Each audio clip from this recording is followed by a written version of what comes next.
Hey folks, Matt Leger coming back at you with another video. This is a follow-up to a follow-up to a follow-up. We're all kinds of meta now. I lost track. Reality's bending in on itself. But basically, I received some crucial feedback from my business partner who's acting sort of in the client role. He's kind of in the client seat right now, just as an example so that we can work through kind of our day-to-day operations. And he pointed out that he really doesn't like the Descript editing. And to be fair, we're going to take a look at that here in a minute to see kind of where his displeasure comes from. And like I said last time, this speaks to why it's so crucial to review what AI does for you. It probably did way too many cuts, I'm predicting. It chopped it up so much and probably so abruptly that it became just unpalatable. And the thing is with live webinars is you want to generally keep a certain level of the live feel to it. By over processing and over editing, we're taking away from the live nature of that event. So that's what people are tuning into. When you watch a recording of something that you couldn't attend, you still want to get that live vibe. You don't really want the super polished version of something like an e-learning recording, let's say. So that to say, and I did call this, Descript did it way too much is what I'm guessing. And that is what Al is not satisfied with, and rightfully so. So let's take a look at that here. And today we're going to figure out, number one, why, right? What happened? Why is it no good? What did Descript do too much of? What did it not do enough of? Let's figure that one out first. And then what we're going to do is we're going to compare the difference between an edited with AI video, this one here that we did. And again, like I said last time, you need to scrutinize it from beginning to end. Now, obviously, I didn't do that enough. I did skim through it. I'll be honest, I didn't scan through the whole webinar because it's like over 2 hours long. Somehow this version here got less than 2 hours. The one that we're going to be editing is, let's see, this one here, I believe. Yep. And the other thing we're going to do is we're going to do the editing ourselves in Vegas manually as a professional would. And I want you to see the difference between something that is highly polished with AI, something that's highly polished manually with just me and my work, and something that sort of falls somewhere in between or maybe outside of this scope because it'll be something that is edited, I would say, at the light level or the bronze tier level, let's say, which is just enough to get the job done. Now, I'm just going to come on the camera here just to emphasize this point because it's really important. When I talk about bronze tier editing, I'm talking about the bare minimum. When we say light editing, we're talking about not cutting out all of the filler words. Usually we're talking about a basic cut at the beginning and the end to trim off the fat, so to speak, the intro that may not be relevant to somebody who's watching it asynchronously. And then at the end, sometimes there's a little bit of banter and a little bit of maybe a sales pitch. Those are the kind of things that will trim off the ends. Some clients, some projects require a bookend, so an intro at the beginning, then the main webinar recording, then an outro at the end. Some require a little bit more, which gets into, I would say, more like silver tier editing or post-production, which would involve cutting out, say, long pauses or dead air, or like if there's breaks, right? You don't want a 5-minute break or 10-minute break with complete silence or hold music in the middle of your webinar recording. So that to say, we're going to aim for somewhere between a bronze to silver tier level editing, which is light to medium editing. Now, we're not going to cut out all the filler words. Al's favorite lean-on word is right. He says right a lot, and as you can see, there's a lot of uhs and ums here. We're not going to fix any of those. What we will do, though, is we're going to take a quick look at the script and make sure that we catch any typos. His name is not Alou, it's Alain. So we're going to just do a quick scan, and maybe there's a way to even, I haven't even tried to control F it. Yeah, it looks like you can even search. Look at that. See? So it found it. No problem. So that'll make things a lot easier. I can just look for those particular typos and then fix them. So those are the kind of things we're going to do, but really this video is going to be showcasing the difference, and you're going to have the recording when I'm done after to watch as well if you want to go through the whole 2.5 hours. It'll probably be closer to 2.5 by the time I'm done. But I want you to see the difference, because when a human gets involved, it's a very different process than when we use AI. As you can see, AI didn't do that great of a job. Now, it could have worked fine if there were no cameras, right? One more point here before we get into actual editing.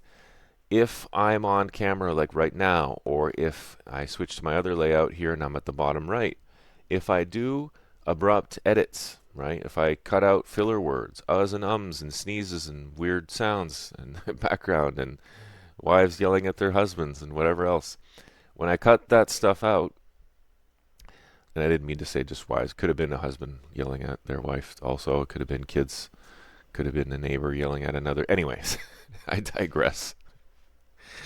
But if I do abrupt cuts like that, you're going to see it in the video.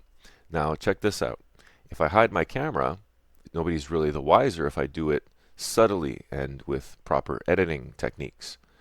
So if you're doing like a slideshow, a PowerPoint presentation, and nobody's sharing their camera, this is the perfect use case for something like Descript, because if you do it well and you use that feature, I forget what it's called, avoid the abrupt cuts, odds are it'll be a lot more digestible in its highly processed form, as opposed to something that has video, because it's going to look very broken up and staccato, because you're going to see the cuts.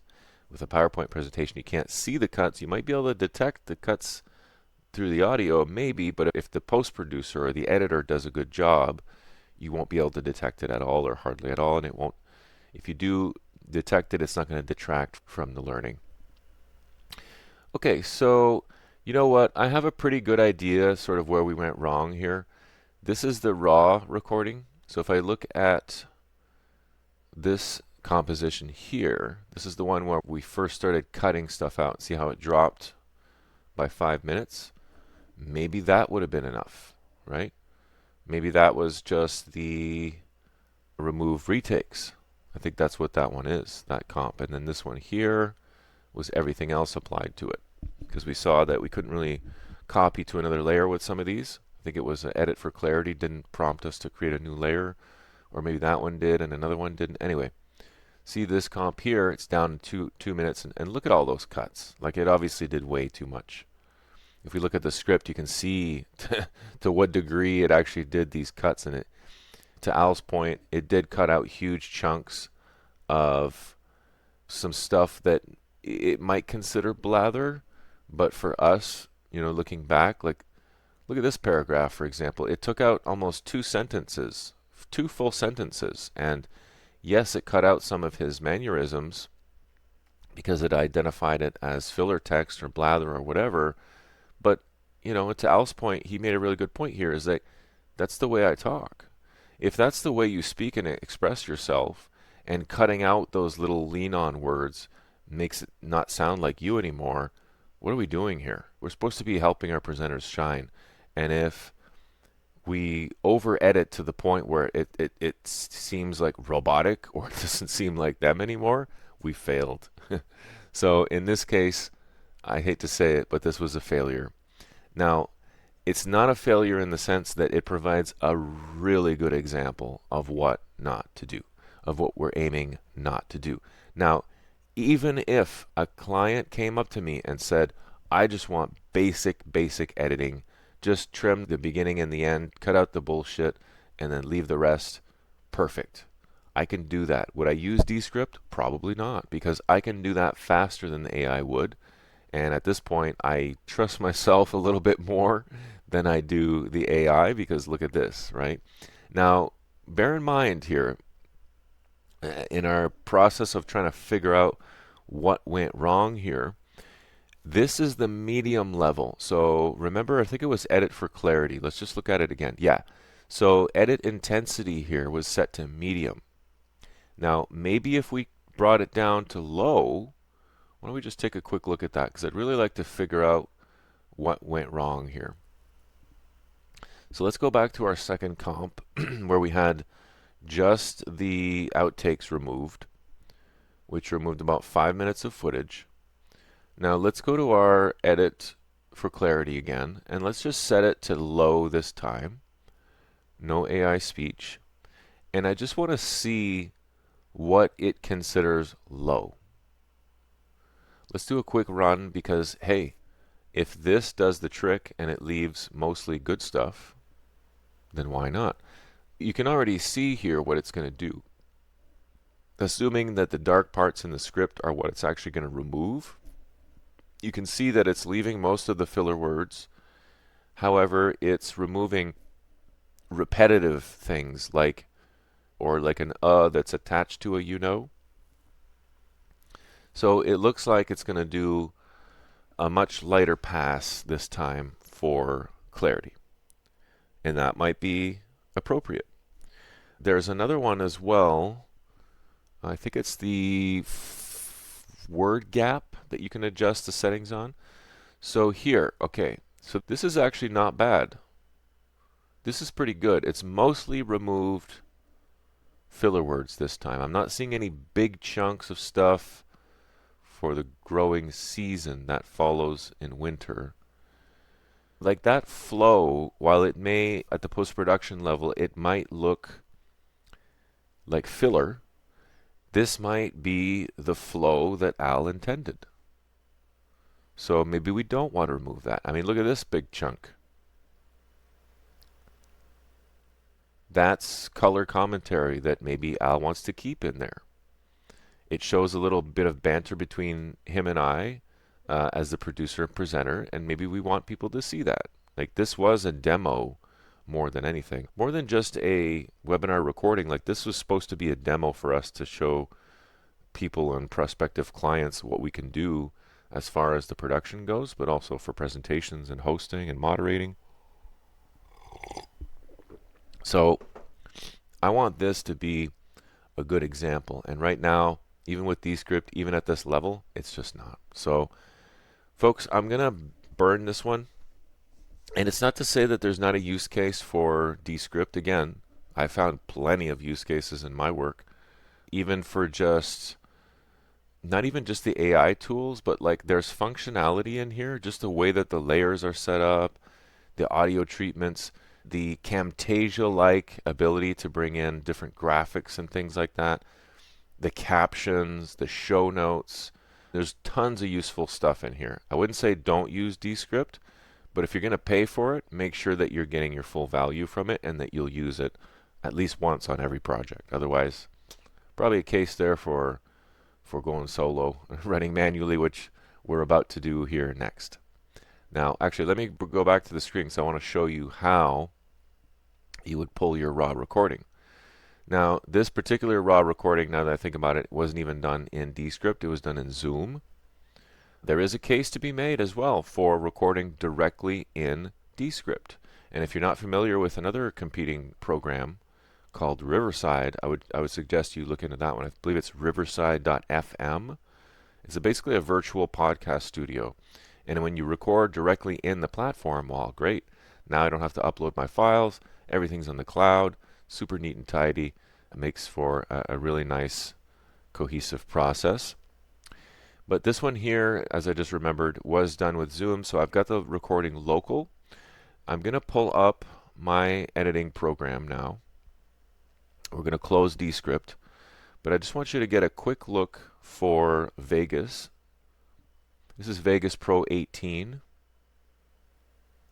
This is just the one I use. There's a new version, but haven't upgraded yet. Haven't had a need, really. Would you like to auto restore? No. Usually I would say yes to that because my program probably crashed. That's a good way to get it back. I got a good autosave feature. But this is Vegas. I mean, nothing fancy. That's kind of why I like it.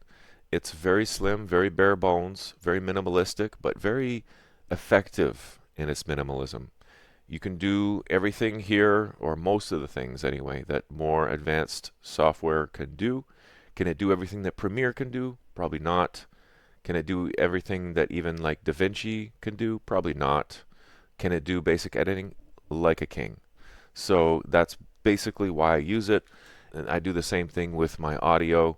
Most of the time I'm using Audacity, but there are some occasions where I require a little bit more manual user friendliness, and for that I have other programs that I use. Just like if I want to do something that's a little bit more graphic intensive, I would use something more like Camtasia or Descript or something like that. Vegas, this sort of editing program is mainly for when you want to do manual high quality editing. The interface is wonderful for that. So as you can see, I've got it up here on my 4K monitor, lots of workspace room, lots of area here on the left for multiple tracks. So let's go ahead and bring in the raw recording from that event. I'm just going to go and find it here. Like we talked about last time, assuming that you have that setting enabled to have all the different recordings to choose from, the gallery view, the webcam view, etc., you're going to have multiple different files to download. Now, last time we talked about which one to download, and I suggested one that I did download. I'm just going to have to remember which one it is. It's usually the bigger one. Let me bring up my folder here so you can see what I'm doing. So here's the working folder from that event, producer deck, all that stuff that we looked at last time, the SRT, which we're going to have to run again. On YouTube, I did post this event, the Descript edited version, so I'm going to have to put like a before and after, or sort of a, hey, check out the newest version of this video, because I want people to see what a proper live webinar editing looks like. And we're going to do that today and get that done. And then I'm actually going to post this new version so that you can see the difference between the old one and the new one and what kind of you're aiming for with this kind of stuff. Again, there's situations that Descript is perfectly appropriate for, would excel over something like what we're about to do, but in this case, hands-on video editing is really what's needed. Now, I forget if it was GVO. Let's just open it up and take a look. I think it was the GVO 721.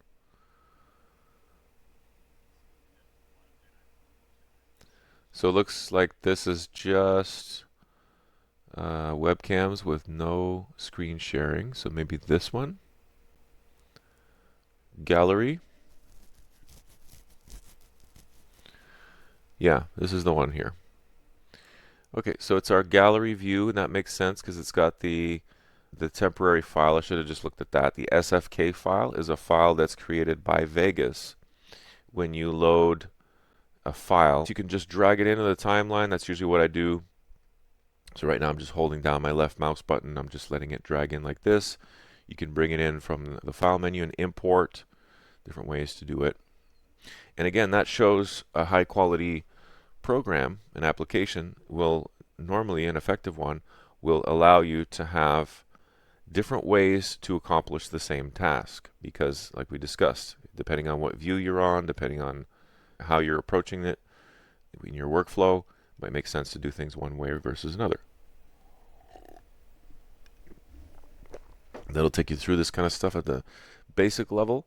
Just to cover it real quick, we've got our video layer at the top and our audio layer at the bottom. If I were to bring in, say, another video track here, we'd do the same thing again. Video track at the top, audio track at the bottom. This is what we would call one video clip, these two together.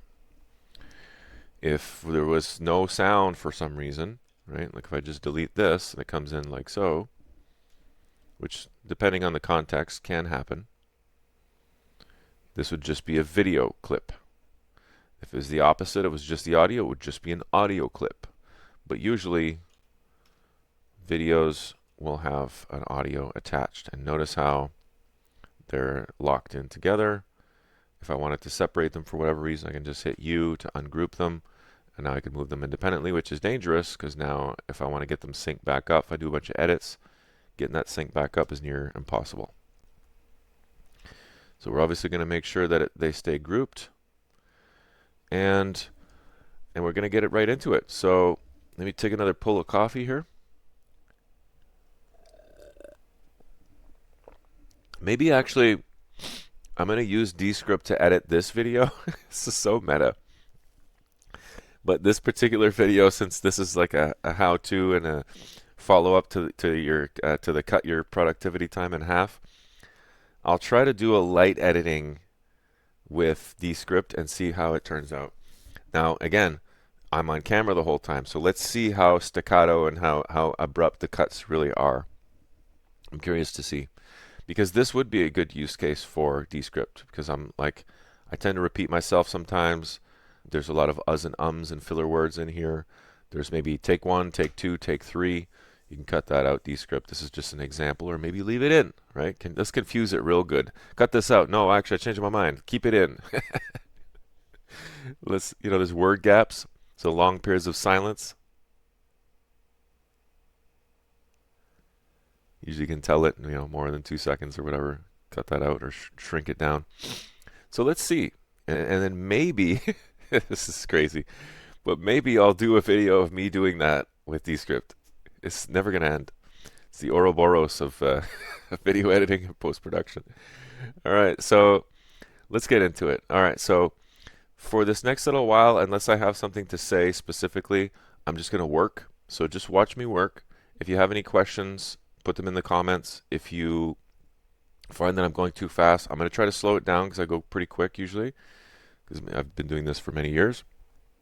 If you find it's going too fast, you can slow down the video or just pause it, take notes, whatever, come back to it. So the first thing I'm going to do is I'm going to try to find my initial cut. Now, I did a technical walkthrough for people. That's not usually included on the video. However, I want people to see the production work and to highlight that specifically, which is not a bad thing. I want people to see what we can do as producers for events. So I will keep a little bit of the, hey, 5 minutes left, 1 minute left.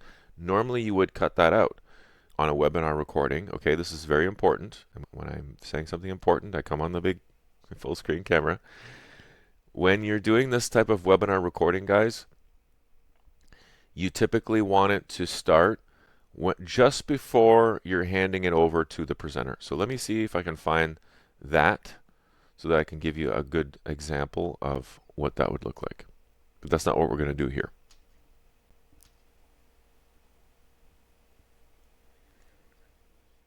Questions throughout today's presentation, please direct those directly to me. As your producer, I'll be standing by to field those questions. So in the past, when I did this for eSkills and the best practices webinars, my usual first cut was right here. So we would have a little bit of an intro, right? There's an intro clip that was made with like After Effects or something like that would go first. We don't have that in ours, so I'm going to skip that. If I didn't want to showcase my production skills, that is, I would probably just do, at the light level, we're not typically doing transitions or effects, but I like to add a little fade at the beginning. That's kind of my signature move, my trademark. And now, folks, without further delay, our feature presentation, the moment you've all been waiting for. So join me in welcoming my good friend and business partner, Mr. Al Daou. We could even start it here because that beginning, it's all about, guys, does it add value to keep it in the webinar? If it doesn't, cut it out. What's the expression in writing? Kill your babies? It's the same idea here. You might think one clip or one part of the recording is real important for you, but as a user, as the audience to this thing, would it be useful to you? No? Then cut it out. You got to kill some babies. That's just the way it is. They're not all gold, right? Some of them are dispensable. They're not necessary. So cut that stuff out because people want you to get to the point and they want to watch the recording to get information, not to hear you just drone on about stuff. So let's try this. So join me in welcoming my good friend and business partner, Mr. Al Daou, who will now share his incredible educational school garden presentation with you. And the screen is yours, brother. It is indeed incredible, but I do have to correct you, Matt. We got some nice little banter going back and forth here. So that's the kind of stuff. Like I wouldn't want to cut that out. I would want to keep the language natural with all the uhs and ums and pauses and whatever else. It just would feel more natural that way. So this would be a perfectly acceptable place to start. So join me in welcoming my good friend and business partner, Mr. I would like to get the title in there somewhere. So maybe where it was before would be better. Our feature presentation, but I don't think I actually even mentioned what it is. Yeah, if I were doing a conventional webinar recording edit, my first cut would probably start. And then at the end, very easy. Black locust. We'll get, that'll do it, folks. Cheers. Take care. And then a fade out here at the end, very easy. Remove this, and then pretty much done. Now, notice how it's obvious here because you can see it in the waveform that there was a break. There's a big gap here, which I thought I was playing music, but I guess not. We would cut this out as well. Our break slide up here and we can take, right, so, and Al's amazing toolkit will be coming within 24 hours or so. Mm-hmm. All right, so let me just put our, Mm-hmm. all right, we're going to take 5 minutes. Okay. So let's give everybody a second. That's incredible for me. I went outside, just bedtime there. I don't know how to turn off this timer here. It's a new feature with Zoom, so I haven't mastered. Oh, part 3. Okay, these are going to go a little bit quicker, I think. Okay, so hopefully the pacing is okay for everybody so far. Part 3 of the course, right? In this one, we're going to talk about the important. So I'd cut it right here. The other stuff that he mentioned is not really necessary. So let's see how that turned out. Always review your cuts. Toolkit will be coming within 24 hours or so. Okay, so part 3 of the course, right? Now, if we wanted to get a little fancier here, we could do a crossfade and just move this in here like this. Will be coming within 24 hours or so. Okay, so part 3 of the course, right? In this one, we're going to talk about the importance of. Now, there's no other crossfade in the video, so that might be a little weird, actually. So maybe we'll just tighten this up a tiny bit.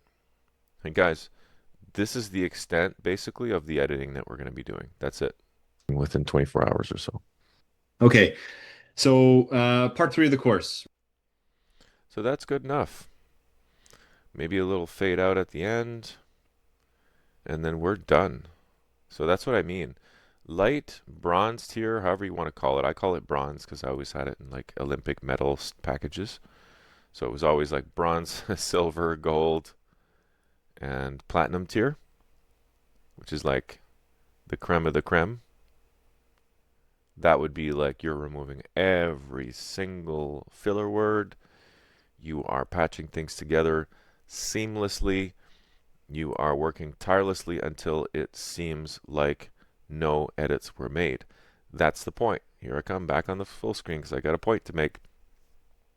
Your job as post-production should be to make this thing so seamless that someone could not tell that it was edited. That is your goal. It's a thankless job because if someone can't tell that any editing was done, that's a testament to your work. But that also means that no one's going to be coming patting you on the back for it. No one's going to ever say, wow, I love those 20 edits that you made on that video, right? All that stuff you cut out, it's genius. No one's ever going to say that to you because they don't know what they don't know. If you've cut out a bunch of crap and made the video concise and tight and effective, nobody's going to be able to notice, so no one can compliment you on it. And if no one compliments you on it, that's kind of your compliment. It's a weird thing. But know that post-production work, pretty much most, if not all, production work is thankless. I shouldn't say that. You're always going to get that client. You're always going to get that presenter, that SME, that key stakeholder that really is thrilled and excited about what you did. And those people are very thankful, and I'm thankful for them. But don't count on it. Because 99.9% of the time, those people won't be there, and you have to be the one to motivate and pat yourself on the back to know that you did a good job. If nobody says anything, if no one notices anything, if someone says, wow, that was good, that was a good webinar, and they say nothing about the editing, that's your compliment. That means you did a good job. That means that your editing was seamless and that you polished it in such a way that did the original recording justice. That's how you know you did a good job. And really, it should be up to you. It's not up to someone else to provide you with validation for your own work. You should know whether you did a good job or not. Now, we're still doing a good job. We're just not doing very much of it because there's not a lot to do. Now, for whatever reason, I can't. Oh, here we go. I'll say I couldn't zoom out there for a minute. But that's all we're going to do. When we're talking light bronze tier editing, this is it, folks. Trim the beginning, trim the end, trim out any major dead air there, like breaks or whatever. exercises where there was no one talking, something that doesn't need to be on the screen. We didn't need to have a break slide up on the screen on the recording for 5 minutes. Doesn't make sense. So we cut it out. Is there anything else? Maybe. But most of the time, the rest of the time, we didn't take any breaks, which is crazy for like a 3-hour session. We only took one 5-minute break, which is not enough in my opinion, but it is what it is. And otherwise, there's nothing else to do. So if I'm ready to go here, there's one thing in Vegas that I do, and if you use Vegas, you'll want to know this. Otherwise, probably doesn't apply because I don't think this is an issue with any other editing program or post-production software. But in order for it to not get weird, I have to disable resampling. And if I don't do that, and this is especially true if there's a lot of like graphics and things, if it's just one video track, it's probably not that big a deal. But I disable that by default just in case, because I notice a lot of ghosting if I don't do that. If you're not sure what that is, you can look it up. But basically, it's like tracer images, some artifacting and things like that. I find by disabling the resampling that I don't get that as much or hardly at all. So that's the one thing I do in terms of treatment. But I'm not going to do anything with the sound. I'm not going to do anything with the video. There are no transitions being added here, no animations, no effects.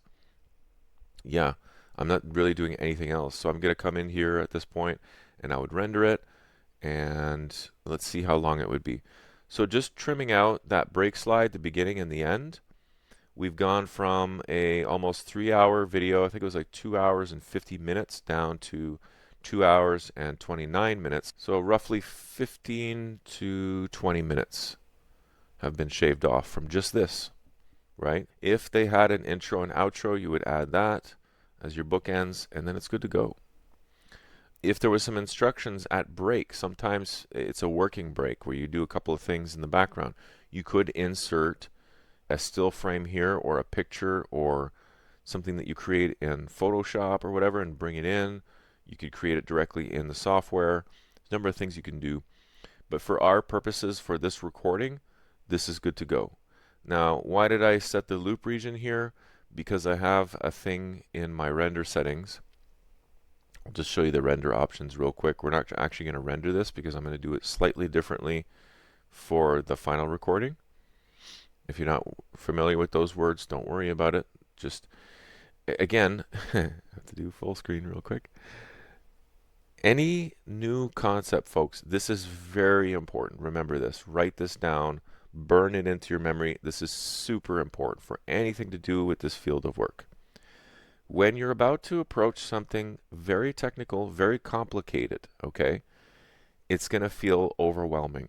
When you're first learning post-production work, video editing, audio editing, multimedia production, whatever it is, content development, it's going to be overwhelming, I guarantee you, unless you're like a Rain Man, if you're a savant of some kind and you just pick it up like this.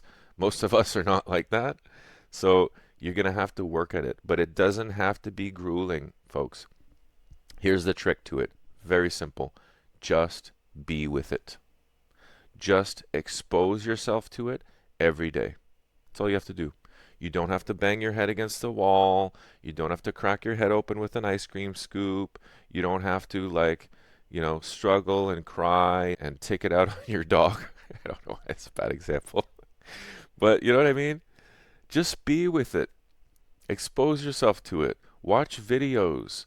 Play around in the platform, right? How inconceivable is that? Play around in here. People are so afraid to break stuff, especially newbies, especially people that are not necessarily techie type people. They're always afraid to break stuff. You can't break stuff. You can't. If you screw something up, right? Oh no, where did my thing go on the left? I just slide it back over. And if for some reason I can't do that, I reset the view. Windows layout, default layout, boom, fixed. If I want to set this as a view to come back to later, I can do that down here. So my point being is there's always a way to undo whatever you think you broke or whatever disappeared off your screen. You can get it back. It's not a big deal. Click around, play around in the platform, make it your sandbox. That's how you learn, is by being with it, is by being in its presence. It doesn't matter how complicated it is. I remember in high school, when we first started learning, like in French they call it informatique, which is basically a computing class, I guess you would call it. And when we first started learning about like the innards of computers, I was always good with computers and technology since I was a kid. I loved taking stuff apart and putting it back together and understanding how it worked at the physical level, but I also loved the software and the digital side of things, right? Or the analog side of things before that was digital. I love that stuff. And I was always around technology, and that's how I got good at it, is I just did it every day. And yes, you're going to start off at the bottom. You're going to start off doing very rudimentary things, of course, right? Think of it like a painter. When you first start painting, you're not making Mona Lisas, you're not making Da Vinci's, you're drawing simple landscapes, or you're drawing a simple little house with the sun in the corner and a little cloud in the sky, right? Happy little cloud. But anyways, the more you paint, the more you read books about painting, the more you watch videos about painting, the more you talk to people about painting who also paint, you get to be a pretty good painter before long. Same thing here. The more you do editing, the more you expose yourself to this stuff, the faster it will be for you to get good at it.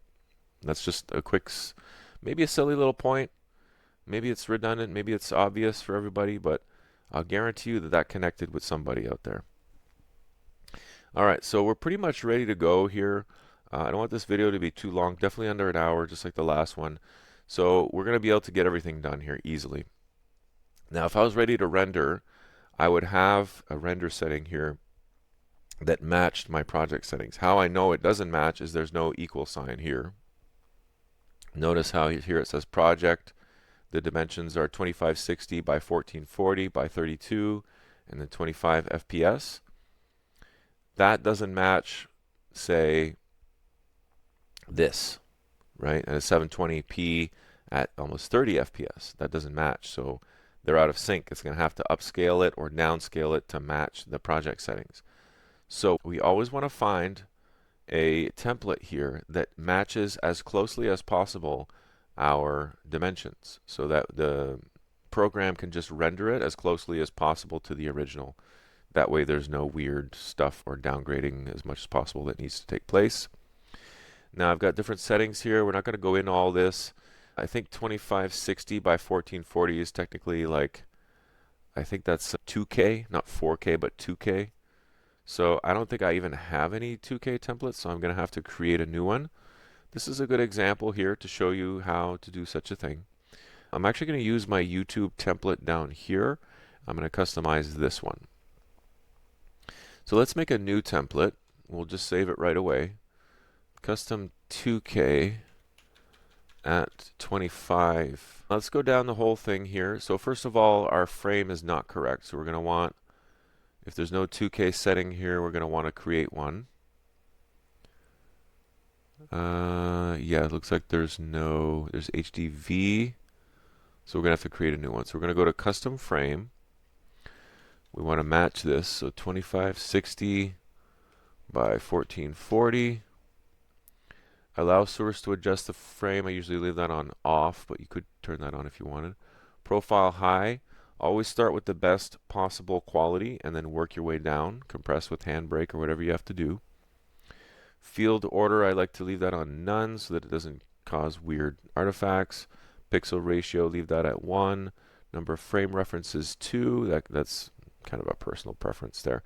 The variable bit rate, I've experimented with this a little bit over time, and I find this to be a sort of happy medium. So I'm going to leave that at 28 max and 14 for the average, which is going to give us a variable bit rate. And what that means is the quality of the video will go up and down based on what's being displayed on the screen.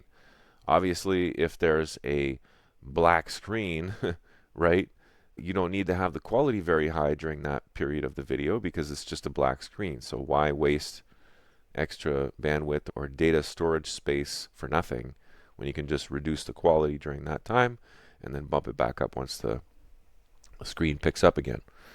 So just before switching to the next tab, I'm going to save that. Oh yeah, one more thing we didn't do here is the frame rate. That's going to mess things up if we don't adjust this. So the frame rate is actually 25, which is PAL. And that's okay. In North America, we typically wouldn't use PAL.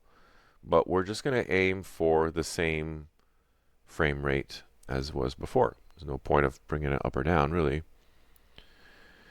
And again, if there wasn't webcams on this, a lower frame rate could be perfectly acceptable. I've done PowerPoint presentations where the frame rate was 14, 16 FPS. Fine. It's a PowerPoint presentation. What do you need to see?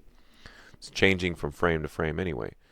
Now, this one has not just a presentation, but it's got webcams as well. So I would be careful here and not set the frame rate too low, or it's going to look very choppy. Let's take a quick look at audio. Audio, in this case, is way too high. The standard for human hearing is this. So the sample rate would be 44,100 hertz, and your bit rate would be 128. That's roughly, I want to say CD quality. Does that even apply anymore? Is that accurate? I don't know. Let's just say it's acceptable music quality, where unless you have a very sensitive ear, which I actually can hear a difference because I've got exceptional hearing, but most people above 128, like say the difference between 128, 160, or 192, most people are going to have a hard time hearing the difference. However, that said, if this was something where I did a lot of narration, I would bump this up to the next quality setting as high as I can realistically go, but I wouldn't want to. There's no point. It's just going to be an insanely big file for no reason. But say I had a lot of crisp, polished audio, I would want that to sound as good as possible, so I would crank this up to 48,000 hertz with a 320,000 BPS. But for our purposes here, it's going to be just fine. There's no point of having incredibly high audio quality on something that the raw recording audio was like pretty low, you know. It's not going to get better. And that's what a lot of clients, I have to unfortunately help them understand, is I can only do quality work so much as the quality of the source material that you give me. If the source material you provide is not up to snuff, I'm not a miracle worker. I can't turn lead into gold. Now, what I can do, if you give me silver, I can turn silver into gold. That's different.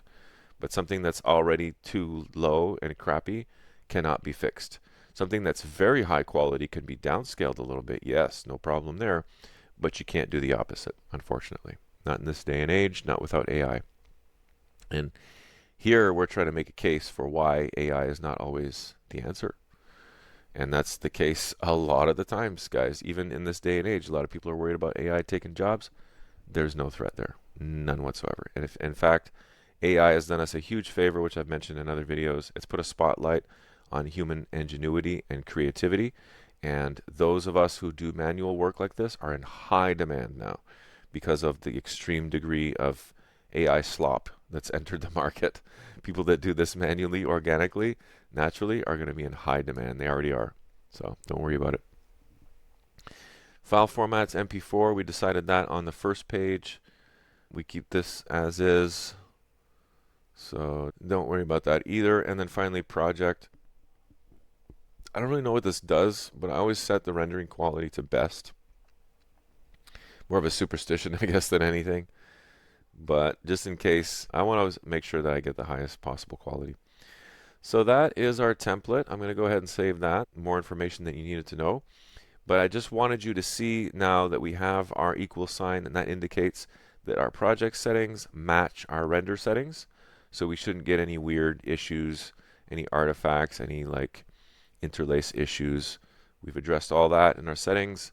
Now we can use this template going forward. If we had multiple recordings, if this was part of a series, let's say, we could use the same template for all the recordings, and that way we ensure that we are using standard quality. That's very important to always have a standard of quality, because you don't want people watching recordings, and people will notice, trust me, that's like, oh, this quality is way worse than it was last week. How come? We want the quality, the effects, the expectations to always be the same for our audience. Now, I'm not going to go ahead and render this because I want to do something slightly different. And you'll see that on the next, we're going to wrap up here in a moment, but you're going to see what I did differently when you watch this recording. I'm not sure what it's going to be called yet, but look for a video that's related to this one and to the other ones that we did. Super meta, I know. But we're going to wrap this and tie this all together so that it makes sense and it's cohesive and you can see the before and after.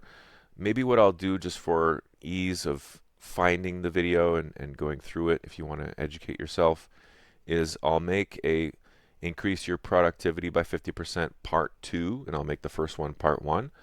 And then we'll have a before and after of the video that I'm editing now so that you can see the difference between what I recommend for a live webinar recording that gets repurposed into something more polished for an LMS or for a website, and then what AI did before. I want you to see the difference. You can experience it. Yes, AI cut out a whole bunch of stuff, right? It cut down our recording by like 30 to 45 minutes or something like that, something crazy. Here we're only going to be shaving off at best 10-15 minutes, but that's okay. That's what we want. This is what we want. What AI did for us last time is not what we want. So you have the perfect example now of what to do, what not to do. That's the difference. It's a dated expression. Reveals my age, but hey, you get the idea. All right, so I'm not going to render that, but if I was ready to render, I would choose a location. In the render options, you'll see what I was talking about here earlier. Render loop region only. So that's why I highlighted that with the loop region, so that it only renders that chunk and not like past the end of the timeline. I don't know what the rules are for that, so I just make sure to loop region it. There's some other options here that I don't normally use. Could be a use case for those as well, but anyway, not really necessary. So yeah, my next task is to undo this stuff. I might actually just move all this over like so, since I've edited everything else properly, and just extend the beginning here to add just a little bit of the production work that I did so that people can get a sense for what a producer does on a webinar. And I'll just finish on the webcam here because there's nothing really else to show you. People underestimate, I can't tell you how many clients I've had over the years that underestimate how important it is to have a producer on your webinars. Now, I get it. I get the idea and the fact that not everyone can afford a dedicated producer. Fair enough. Producers are not cheap. However, I guarantee you, you know at least one person, you have somebody on your team who's tech savvy, who could quickly learn the platform and could back you up. That's all you need. Let the presenter do what they do best. Let the SME do what they do best, which is presenting, and let them scale your impact through the education. But don't have them multitask and do stuff like fielding chats and Q&A, and certainly not tech support. That's horrible to do to someone who's presenting. They already have enough pressure. They're already stressed out enough about their presentation. You really don't want to add extra pressure for like logistics or managing any technical aspect. That's not their job. And I see this so often, guys. Yes, I'm trying to create some job security for myself because this is what I do. I'm a producer and that's what I love to do and that's what I do best. Sure, you want to hire me? Great. I'd love to work with you. But that's not why I'm telling you this. I want to see these good presentations or these so-so okay presentations go from being mediocre to fantastic. That's where I get my satisfaction. That's where I can really be instrumental and help people.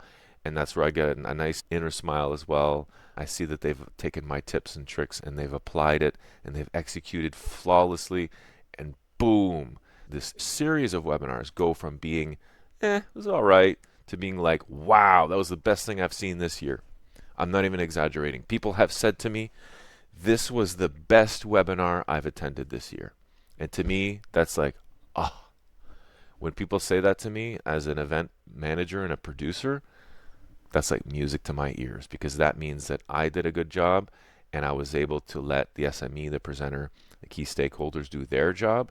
And when everybody's able to do their job, the whole thing comes together beautifully and makes a wonderful event.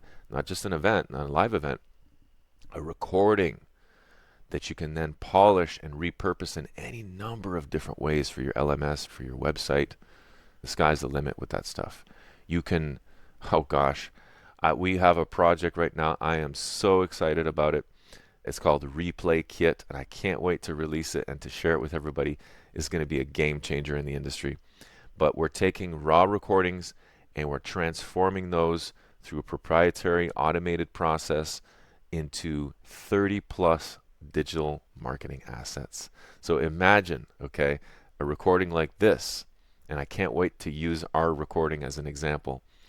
Taking this raw recording, 2 hours, 3 hours long almost, and turning that into 2 different highlight reels, 3 or 4 different social media clips, short form, medium form, long form, blog posts, social posts, graphics, a long form video, a highly polished long form video.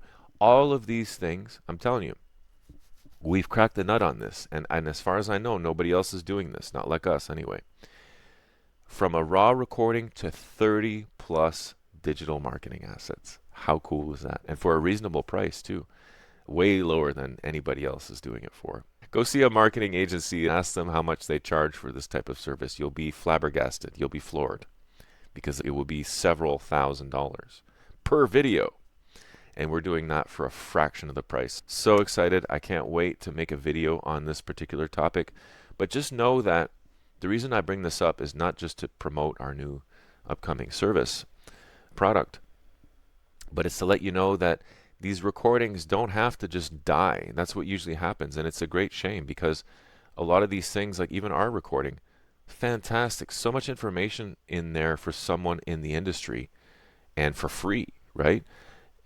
Taking that and then repackaging it, drawing attention to the next event, or even extracting all of those little golden nuggets, right? What happens with the recording normally? It goes to a hard drive, it goes to somebody's archive, never to be seen again.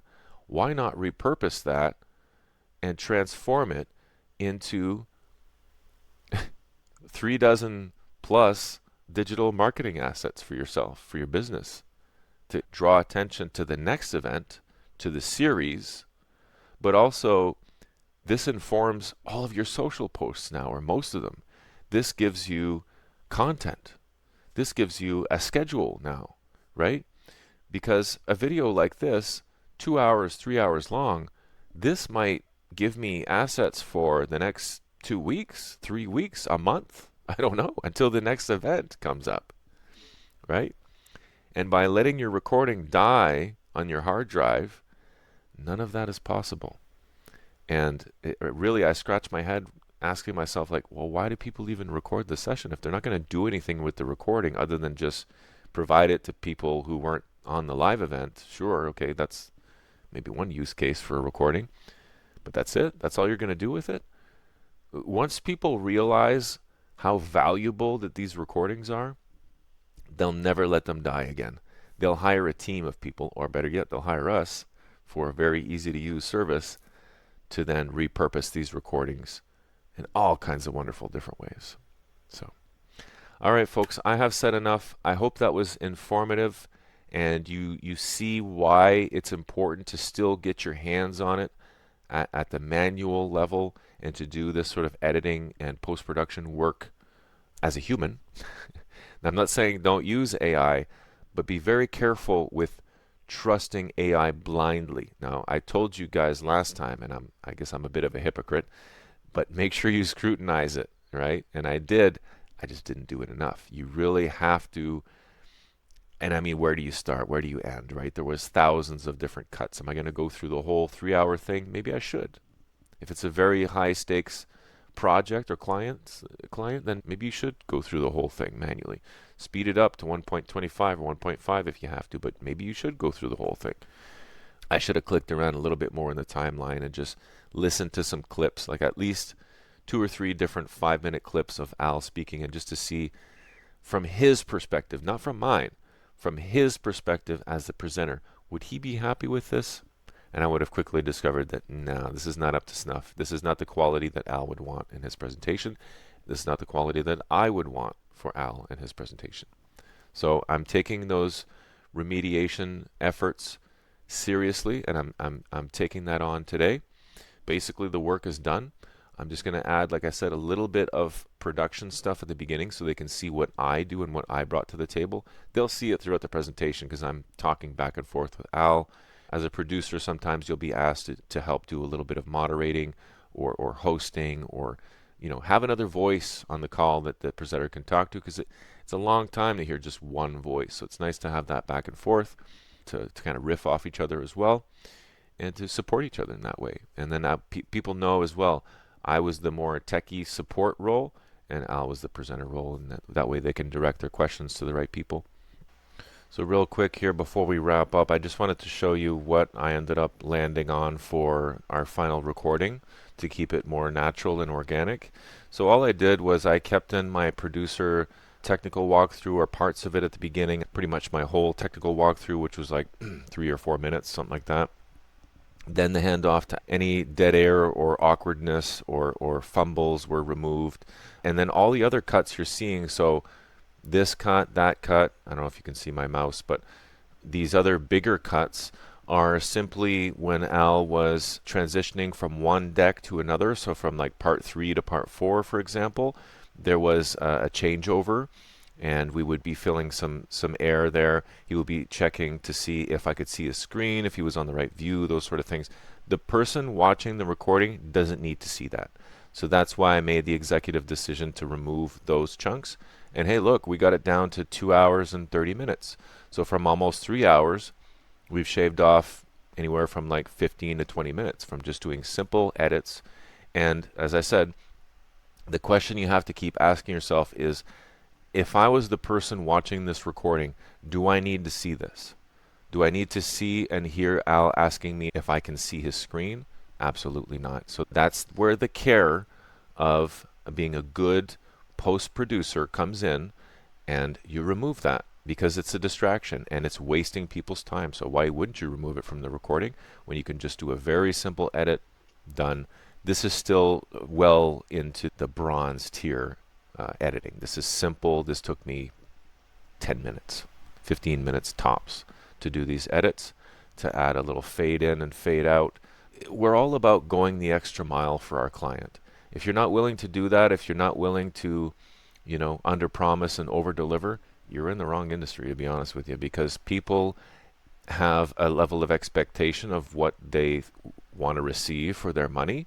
And if you can deliver even just a little bit above that, they'll take note, and that's how you create repeat business. So I just wanted to add that for you to see how even just a couple of little refinements can go a long way. You don't have to do crazy amounts of editing, certainly not as much as Descript did. That's just crazy. That's too far the other way.